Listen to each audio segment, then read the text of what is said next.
Behind us are the brand new Lectric XP4. Also the Grand Canyon right behind us. This is the most anticipated launch from Lectric ever. The XP series is what started the brand off. And there are some updates that we were definitely expecting. Like the torque sensor, upgraded shifters, a few minor annoyances like the keys. And there were plenty of surprises as well. Like the new LCD screen.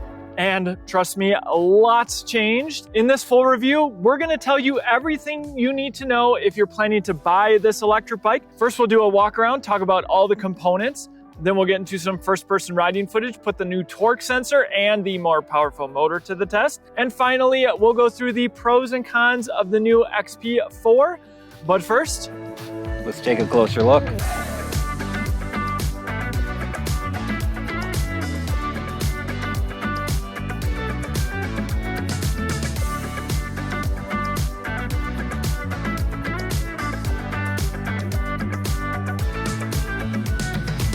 Now, Lectric is a brand that most people are familiar with. They happen to be the largest seller of e-bikes in North America. They're very proud of that. They're also focused on just continuing to make their bikes even better for the price you pay. And I know one of the most important things you might be wondering about is price. And in true Lectric fashion, they haven't changed the price. The XP4 starts at just $999. But not only that, we now have a 500 watt version that peaks at 1,092 watts.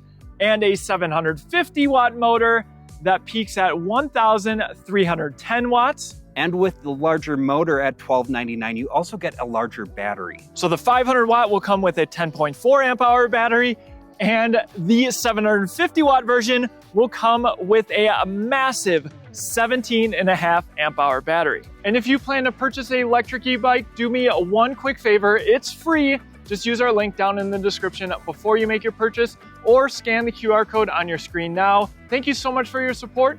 It truly helps make videos like this one possible. Let's break down the offerings. We still have a high step version and a step-through version. And I'm 6 foot tall. It's very easy to step through the step-through frame and I have no problem getting full leg extension. That's thanks to Lectric's massively long seat post. It now accommodates riders even taller. And then the high step, I'm 6 feet tall with a 32-inch inseam, and the measurement here is, of course, a little bit taller. I personally think the step-through looks better, though you have the choice. And speaking of fitting different riders, they now have a new 0-degree stem.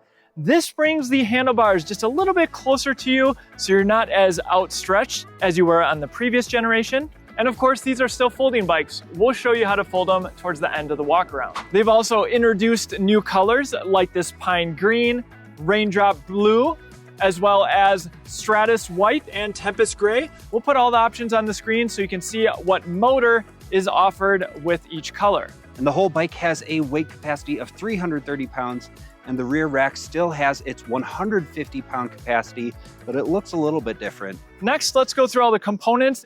Starting at the brakes, we have 2-piston hydraulic disc brakes from Star Union, custom made for Lectric. And then we also have a 180mm rotor that's a little bit thicker as well. Same setup in the rear. Now, instead of metal fenders, we have polypropylene fenders, basically plastic.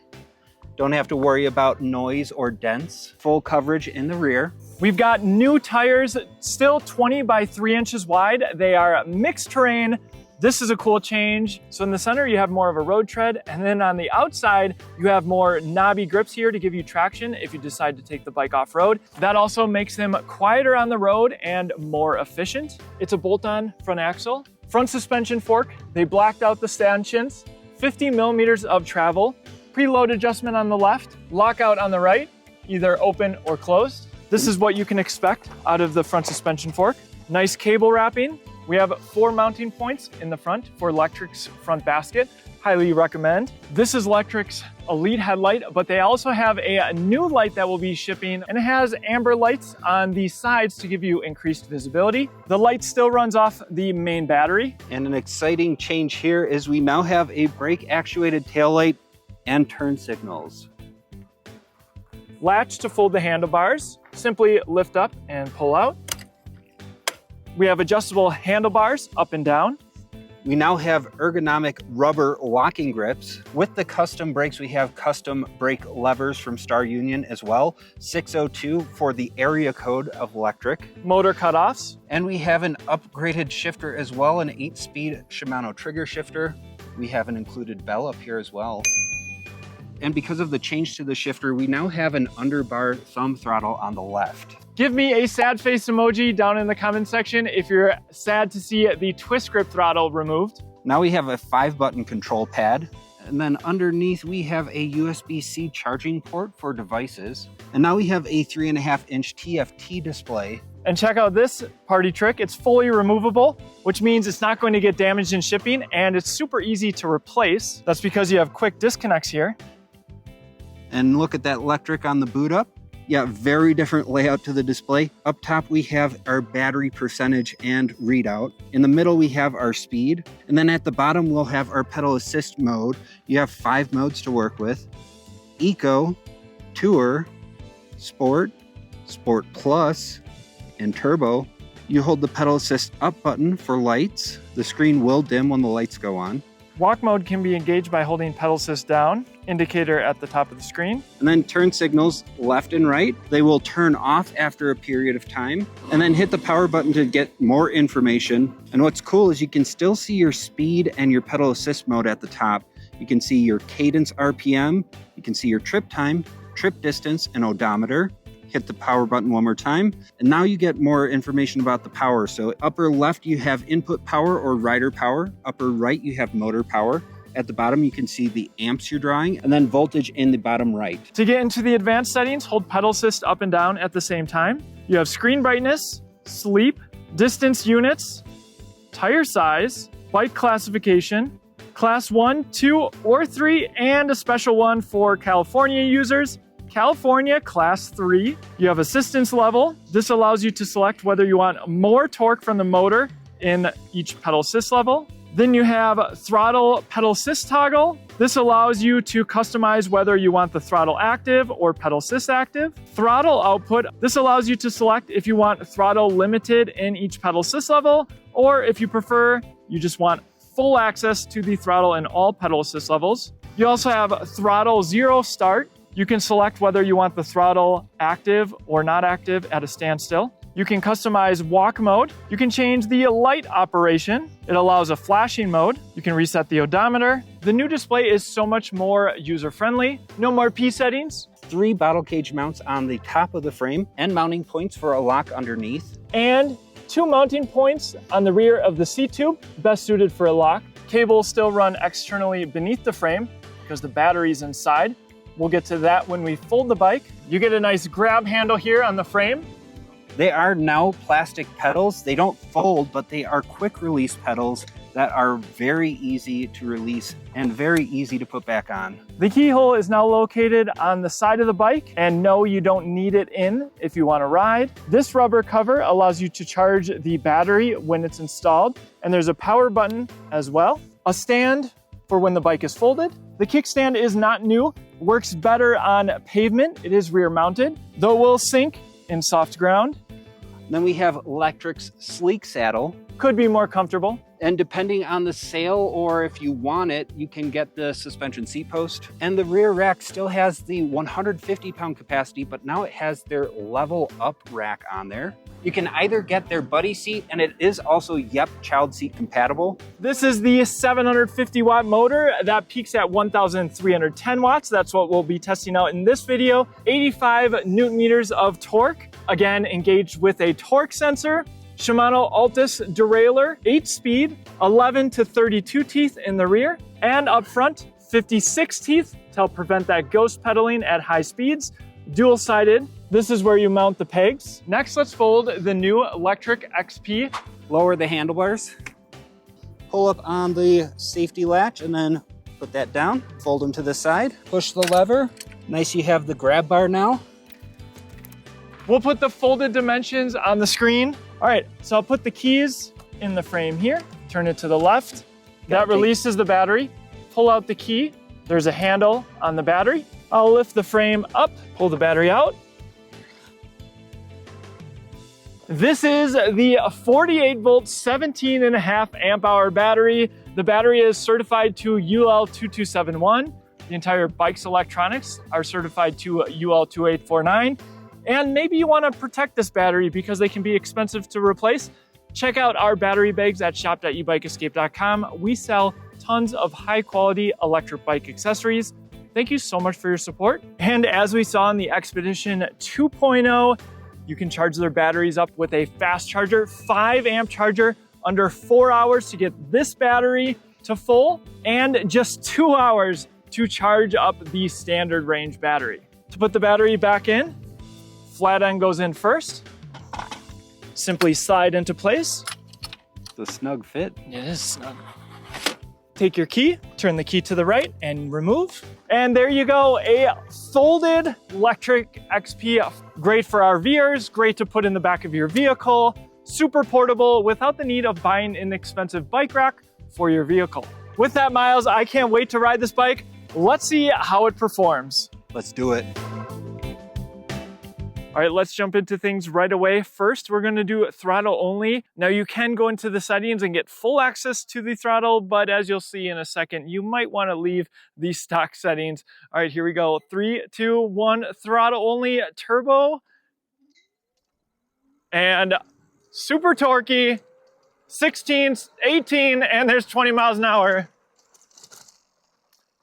I felt the motor backing off as soon as I hit the 20 mile per hour mark. Now, as I said, in each pedal assist level, you get less power from the motor if that's the way you want to set up your bike. And the reason I like that is because in turbo, it's just so much power. I'm in eco right now and going up a slight hill and just getting a little bit of power going 4 miles an hour. And of course, you can go through the pedal assist levels and incrementally get more power out of the motor. And by the way, not only does it control how much power you get from the motor, but also the top speed in that pedal assist level with throttle alone. All right, now let's go through the various pedal assist levels. And yes, I have the torque multiplier turned on, which means I'm going to get more power from the motor in each pedal assist level than I otherwise would. Now we are going up a gradual hill here, but I'm not worried about that because I know how powerful this 750 watt motor is. All right, eco. Pedal assist level 1, let's test out the torque sensor for the first time and feel the engagement, just a little gentle boost. Now, if you aren't familiar, what a torque sensor does is it aims to amplify the power that you're putting in compared to the previous generation, a cadence sensor. As long as you're spinning your legs, you get power from the motor, of course, depending on the pedal assist level. And what I like about this in eco, I can just go at a very gentle speed, nice and easy, 5 miles an hour, not putting in too much effort. Of course, if I wanted to put more effort in, I could shift up and creeping up in speed a little bit, 7 miles an hour. So in my opinion, this bike is much more accessible than the previous generation. Let's go into tour. Again, nice and easy, up a slight incline, still sticking around 6 miles an hour or so, and a little bit more power. I feel it certainly more than I did in eco, creeping up to 8 miles an hour, but it's really in the higher pedal assist levels where you get the full amount of power here. Let's go into sport mode.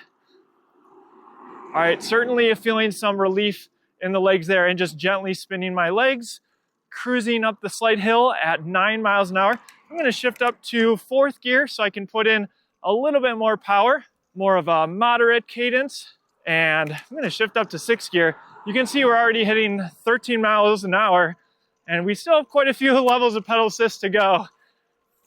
Creeping up to 15 miles an hour, let's go in 6th gear. More effort here. We're gonna approach 20 miles an hour, and 7th gear, that's of 8, remember, 18 miles an hour, and certainly an amount of pressure I could put on for a decent amount of time. All right, next, Sport Plus. We'll leave it in 6th gear. Now going down a slight hill and then it levels out here. And this is where you really can feel some of the performance of this bike. I'm not even working that hard. I shifted up to 7th gear. All right, and still in Sport Plus, but now climbing a little bit. It's around 18, 19 miles an hour, very easy. And without too much power, you can get into the 20-mile-per-hour speeds very easily, even uphill. 22, 23. Let's see what the max speed is uphill here. 25, 27. All right, topping out at 27 miles an hour, but up a hill. All right, let's see what we can do in turbo mode.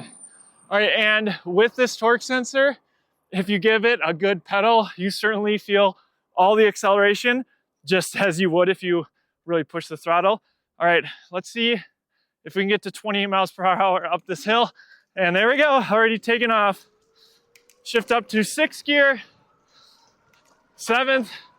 Definitely need the higher gears here. 23, 24, uphill, 25. So this is really demonstrating what Lectric sought out to do with their torque sensor, is just to make it so you don't have to work hard if you don't want to get to class 3 speeds. All right, let's see if we can get to 28 miles an hour on this flat section here. 8th gear, 26, 27, and there's 28 miles an hour. So extremely easy to hit 28 miles an hour on this bike. And comfort-wise on this bike, the riding feel and comfort is pretty similar than the previous generation, but I will say it doesn't seem like my hands are quite as stretched out as on the 3.0, and that's obviously due to the new stem that they put on. One of the things that made the XP just so popular was its versatility, 3-inch wide tires, and I wanted to take it off a little bit off-road so we could show you what it's capable of. Now, fire roads are going to be great. You just get increased confidence from the width, but then as you'll notice as we go over these rocks, you might even be able to hear the front suspension. It's providing comfort, yes, but you definitely hear it topping out and clanking around a little bit. So it's a bike that's great for crushed gravel. Obviously not a true mountain bike, but you can take it on some looser surfaces and still feel more confident. And then the beauty is you can just hop on a paved trail and go wherever you need to go. All right, guys, admittedly, this is not a big hill. I can tell this motor is certainly more powerful than the 3.0. I guess the audience is just gonna have to subscribe for our full hill climb comparison test. Not only between the 500 and 750, but also maybe the XP 3.0 versus the new 750. All right, throttle only up this hill. I'm just curious if this falters at all. 3, 2, 1, throttle only.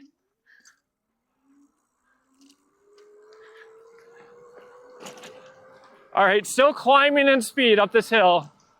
Throttle only. And 20 miles an hour. Not a problem for this bike. With that, let's get into the pros and cons on the brand new XP4. All right, pros and cons of the new XP 4.0, what I think is the most anticipated bike. So many people have been waiting for this bike because the 3.0 was just so incredibly popular. And it's been a while since there's been an update. An update there was. Yes, indeed. Yeah, lots of things to be excited about. All right, Miles, why don't we start with you? What's your favorite change on the new bike? I mean, it's the obvious one, the torque sensor probably, because Lectric's torque sensor does a great job of bridging the gap between the cadence sensor experience and the torque sensor experience. And this is their 4th iteration of their torque sensor. It was a pleasure to ride. It was very responsive and not hard to hit high speeds as well. What about you, Ryan? All right, I think I'm gonna say the battery. Everyone wants more range. They want to calm that range anxiety, even if they don't go on the longer rides. Before we had the standard range and the long range, but that was only up to 14 amp hours. Now they've stuffed a 17.5 amp hour battery without adding too much to the price. So I think that just makes the bike more accessible to more people because they might want a bigger battery, and well, there you go. Yeah, it's very reminiscent of the Express 500 and Express 750 too, because you get the larger battery with the 750. With the larger battery on the XP4, you get a larger motor as well. And we should talk about the motor. So this was our review of the 750 watt version. We will have a review of the 500 watt version, so stay tuned for that. The 750 watt version, in my opinion, is more power than most people need. I think a lot of people will be just fine with the 500 watt version because I think it's going to be on par with other brands' 750 watt motors. But I think for a lot of people, they want the larger battery. So then inherently you get a more powerful motor, even if you don't necessarily need it. Right, yeah, also reminiscent of the Express 500 and 750. And what was interesting is during the presentation, they had a third party test out the 500 watt motor compared to the other brand's 750 watt motor, and it outperformed those models. But we won't trust just their testing. We'll put it to the test ourselves and see how it performs against other folding electric bikes. Well, one of my peeves, and I finally memorized them and now I don't need to know them anymore, is all the P settings on the XP 3.0. That's gone now because they have the updated display and it's so much more user-friendly. And it's fully removable. I think there were times when people would get cracked screens from shipping, and now it's just not an issue because the screen will actually be in a separate box and then you simply slide it into place. Very easy to do. I also love the new trigger shifter. That's a big one for me, but also the Altus derailleur. It's a step up from Tourney, certainly. So it's nice to see that on a $1,000 electric bike. Another improvement, we saw the quick release pedals on the Express models, and you had to position them just so it took a little bit of extra brain power to get them into place. Now you don't have to think about it at all. You just pop them in and out, super easy. Let's talk about the updated frame design. This certainly looks like a more modern design than the previous generation. This is the look I prefer. Again, go with the Step-Thru. And if you plan to buy one of these bikes, use our affiliate link down in the description. Yeah, much appreciated if you do that. But yeah, a lot of parallel lines and just the angles. I don't know. It just looks so sleek, and it was nice to pay homage to the models that came before, but also give it an updated look that looks really modern and nice. I also appreciate that they thought about accommodating taller riders with the longer seat post. I appreciate that. Yes, yeah, this thing is super long. I also like the update to the rack too, to have something that's just easier to mount to. It's YEP compatible, didn't compromise on the weight capacity. You can put the passenger or buddy seat on there as well. And then finally, the tires. You can just tell they've thought a little bit more about the tires, wanting to really cater to both people. Some people will take this bike, never ride off-road. That's totally fine. But then certainly the RV crowd are going to take this bike around the campsite and take it on some crushed gravel paths. And these tires are just a little bit more versatile instead of the simple knobby tires or street tires that we've seen from other brands. So it's a nice small touch, I think. Yeah, it's also a lot quieter on pavement too, which is nice. It rolls a little bit more efficiently. Also related to gearing, I was able to hit 28 miles per hour, like the update to 56 teeth. This is also a custom chainring designed just for this bike. There's not too many folders that have the 56 tooth chainring on there. And then a slight upgrade. I think the brakes feel slightly better. Would you agree? Yeah, I'd say so. Just the action, the aluminum feel to the brake levers are really nice. Plus with those new brakes, they increase the thickness of the rotor for a little more grabbing power. Also a nice positive is this does have brake actuation and turn signals now, just for a little extra safety. All right, no bike is perfect, so what would you change? What I wish was a little bit better would be the front suspension. It's great to have it, and to have it on a $1,000 bike with all of these improvements is great. But it tops out a little bit. So you hear it when you go over a bump. So I do appreciate the blacked out stanchions. Yeah, that looks sleek. A small thing for me, I would have liked to see a more burly, beastly kickstand. This one just sinks into soft ground, much like its predecessor. I know some people would prefer the twist grip throttle. They did move it over to the left side. It's an underbar thumb throttle now, and that's because of the updated shifter. We've seen that on all of their models, and it feels a little bit harder to modulate, especially if you have full power. If you want just a little bit of power, it's pretty tricky to hold it exactly in the right spot, which is why I definitely recommend that if you're not ready for all that power, you leave the setting so that the throttle power is tied to each pedal assist level, so you can be an eco, gently fully press the throttle and just get a little bit of power. Yeah, so it'll regulate power and speed depending on your pedal assist level. It's much more controlled, but it is fun to kind of unleash if you're willing to do so. Definitely. Another one for me, and this was the same with the previous generation, it's just something to keep in mind. Lectric kept the battery within the frame, which means the battery is very well protected. That's a big pro. They moved the keyhole. I love that because now you don't need to leave the keys in the bike when you want it to run. But when you fold the bike, you kind of need to make sure you unlock the battery first. So it's just one extra step. You need to fold the bike in order to remove the battery if you're going to charge inside or perhaps store for winter. You don't want to fold the bike fully before you unlock and remove the key. So the design is similar, they just really moved the keyhole placement. And we talked about some of the clean lines, but something also due to the battery being inside of the frame is just you have external cable routing. They did wrap it nicely. I like that you don't have to move it out of the way of the keyhole anymore. That's very nice. Another small one that I didn't talk about during the first person riding footage, but I did test it out. This bike still has cruise control, but the way you need to engage it is you need to be holding the throttle and holding pedal assist down at the same time. And with both of those buttons being on the same side, that can be tricky. Keep that in mind. Also, with it being difficult to modulate the throttle to hold it at that specific speed, and then you have to hold the button at the same time, it's a little tricky. Also, with the new motor, I love that it's quieter. I think Lectric is leading the way with quiet, powerful hub drives. A lot of them seem to be getting louder with more power, and Lectric seem to be getting quieter over time.